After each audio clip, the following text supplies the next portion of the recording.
Atletika shqiptare shkelqeu në kampionatin ballkanik të zhvilluar këto ditë në Greqi, ndërkohë që mes tyre natyrshëm që më të mirët e ekipit tonë kombëtar ishin atletët e Vllaznisë, të cilët përmirësuan dhe rekorde kombëtare. Me trajnerin e ekipit të Vllaznisë dhe ekipit tonë kombëtar Bruno Rotani, menjëherë pas kthimit nga Greqia. Profesor Urime. Faleminderit. Sukses i atletikës shqiptare, por në veçanti me shumë sukses atletet e Vllaznisë. Patjetër, ekipi jonë kombëtar bani një paraqitje shumë të mirë, po ashtu edhe atlet shkodran, si Franco Burrej në ditën e parë, i cili theu rekordin kombëtar, që mbaj po nga vetë ai, me kohën 45-85, dhe po ashtu në garën e 4x100 metër, atlet shkodran, Franco Burrej, Endri Rakaj, Leandro Çardako dhe Kulindo Kiri thyen një rekord i cili ishte i vendosur para 31 viteve, i cili mbaj nga atlet mirënjohur shkodran, si Oltyon Luli, Sokol Shepeteja, Arben Makaj dhe Arben Parmeza. Të ndalemi paksa tek Franco Burrej, tek ky atlet që ju ka kohë që e shoqëronin në stërvitet dhe në garat kombëtare. E kishit premtuar një rekord të radhës kombëtare për vrapimin 400 metër. E realizuat? Patjetër, ne në fakt e kishim premtuar një rekord, kjo që tregon edhe cilësinë e këtij atleti dhe vazhdimsinë, ku Franco Burrej po thyen për çdo sezon rekordet në 400 metër, po ashtu edhe në 200 metër. Paraqitja ishte shumë e mirë e Frankos, edhe pse kishte një dëmtim në gjurin e majt. Jena shumë kënaqur me paraqitjen e atletëve shkodran.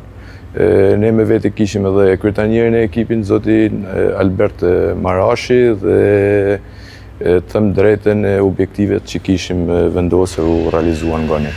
Në thatë edhe me herët, i veçantë ishte edhe rekordi i stafetës, i cili thyej pas ka shumë vitesh. Duket që edhe këtu ka diçka të veçantë të Vllaznia.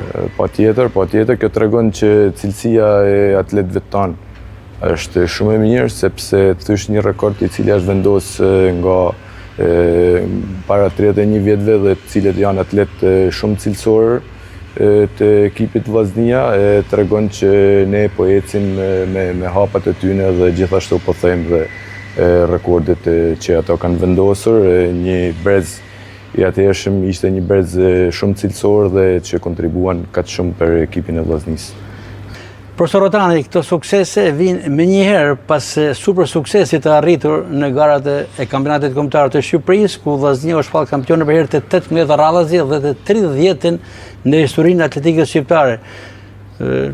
Çka dëshmon më së miri punën tek Vllaznia Shkodrës? Po, është e vërtet, ne si mjet festume 30 vite kampion, po ashtu dhe 18 nga këto 18 janë radhazi.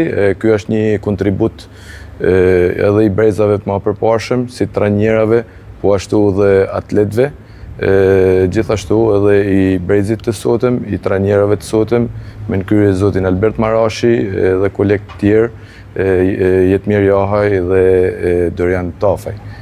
Gjitha suksese, pa tjetër që garantojnë edhe për vazhdimsinë. Po do të nalet atletika shkodrane? Thëmë drejtën, atletika shkodrane nuk do të nalet, por do të vazhdojnë punën dhe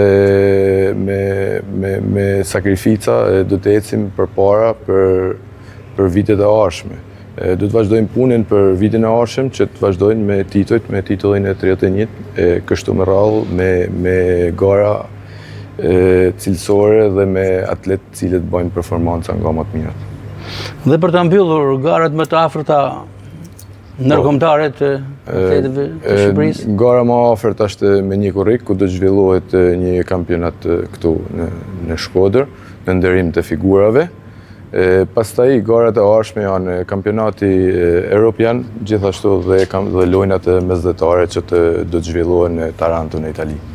Profesor, faleminderit, sukses në vazhdimsi. Faleminderit ju.